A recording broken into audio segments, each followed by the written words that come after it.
You're watching How Leap. Let's cover iOS 26 settings you should turn off now. First, go to Settings and tap Privacy and Security. Tap Tracking and toggle off Allow apps to request to track. Next, go to Location Services. Review each app and set it to Never or While Using unless needed. In Settings, tap Siri and search.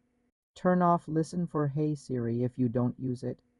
Go to Analytics and Improvements and turn off Share iPhone Analytics. You're watching How Leap. Let's cover iOS 26 settings you should turn off now. First, go to Settings and tap Privacy and Security. Tap Tracking and toggle off Allow apps to request to track. Next, go to Location Services. Review each app and set it to Never or While Using unless needed. In Settings, tap Siri and search.